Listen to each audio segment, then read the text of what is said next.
생각나서 확인해봤더니 제 글을 많은 분들이 봐주셨네요. 그만큼 드라마 같은 얘기였다는 거겠죠.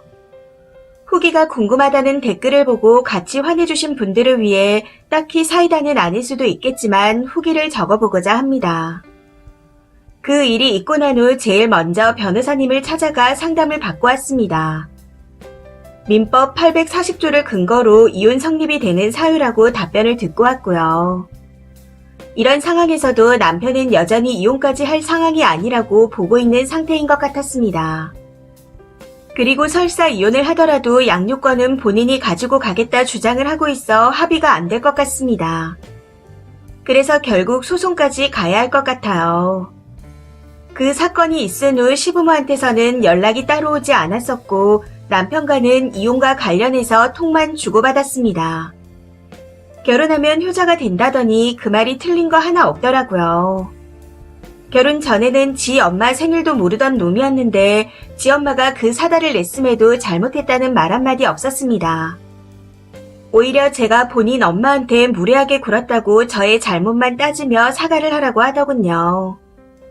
어떤 분의 댓글처럼 천년의 사랑도 식을 것 같다는 생각이 들었습니다. 그리고 댓글 써주신 분들의 통찰력이 좋은 건지 그래서 티가 난 건지는 모르겠지만 여러분들의 말씀처럼 이번에 있었던 일은 트리거가 맞습니다. 전부터 시가와 남편의 막말에 많이 힘들었고 저를 하찮게 대우하는 모습들에 많이 지친 상태였거든요. 처음에는 저도 잘해보려고 노력했었는데 제가 일을 하면 다음에는 5, 그 다음에는 20을 바라며 욕심이 끝도 없더라고요. 이건 남편도 마찬가지였고요. 그러다 보니 더 잘하고 싶지도 않았습니다. 항상 저에게 요구해오는 것들이 너무 과하다 생각했었지만 좋은 게 좋은 거다 하고 참고 다 해주다 보니 어느새 저는 몸도 마음도 다 지쳐 있었습니다. 시가에 가야 하는 날만 다가오면 온몸이 아플 정도로 스트레스가 쌓여있는 상태였죠. 그래서 여우 같지 못하다, 현명하지 못하다 하고 생각하시더라도 할 말은 없지만 다음날 시가에 방문할 예정이라는 핑계로 새해 첫날 일부러 연락을 안 드린 것도 맞았습니다.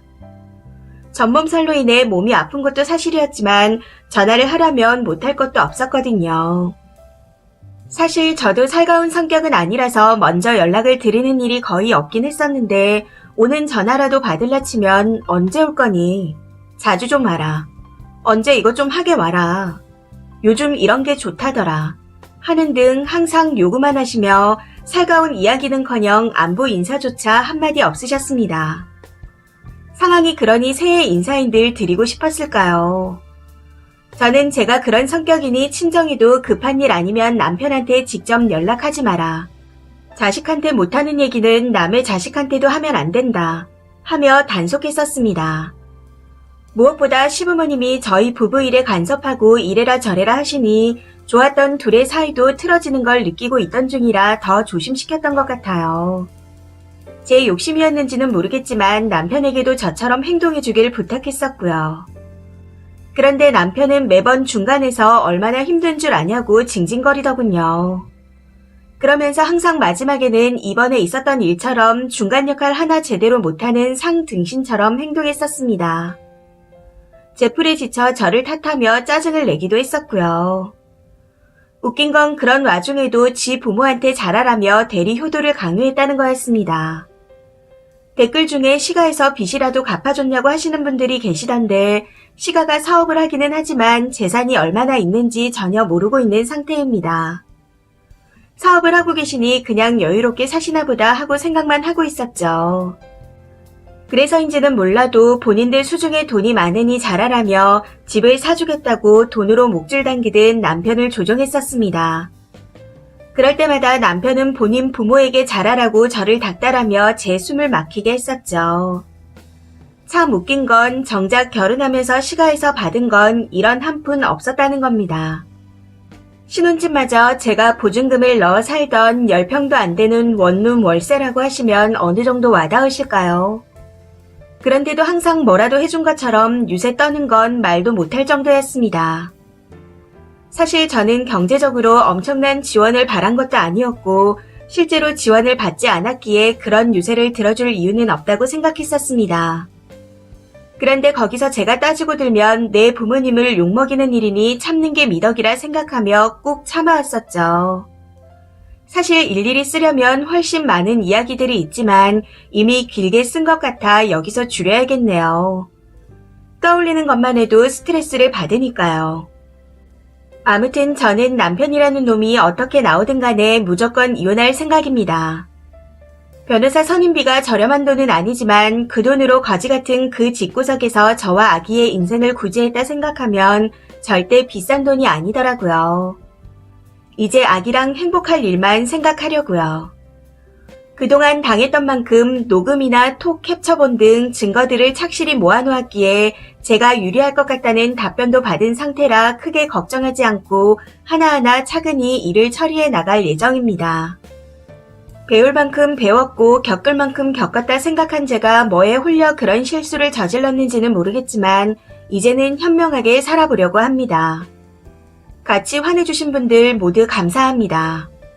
사는 동안 내내 행복하길 바랄게요. 댓글입니다. 첫 번째, 이혼이 쉽진 않습니다. 법 때문이 아니에요.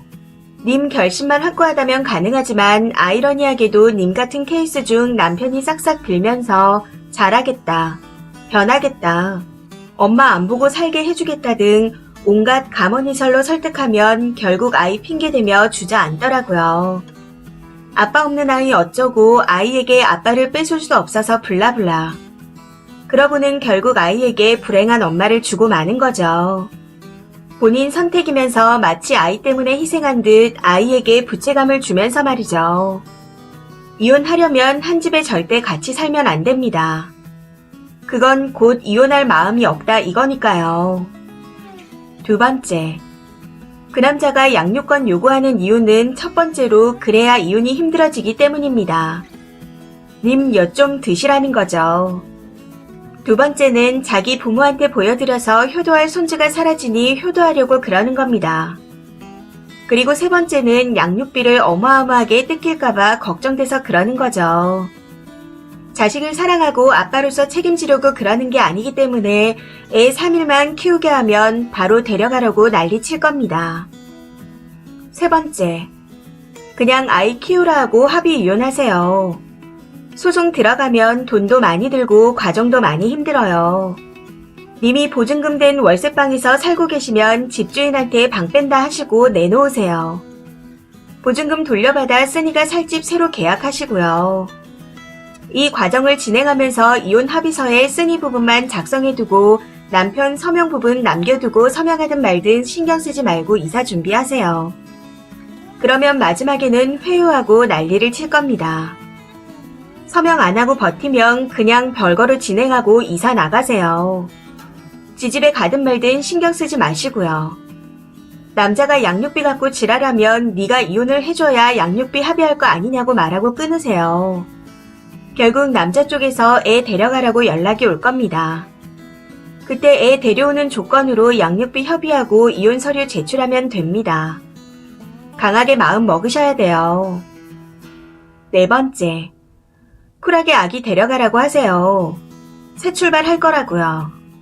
그래야 남편이 결과적으로 쉽게 양육권, 친권 넘겨줄 듯 합니다. 다섯 번째, 맞아요.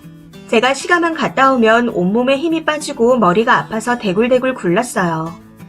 약을 먹어야 진정이 되고. 처음에는 몰랐어요. 스트레스 받아서 그랬다는 걸. 그리고 되돌아보면 결혼 후 늘 우울했네요.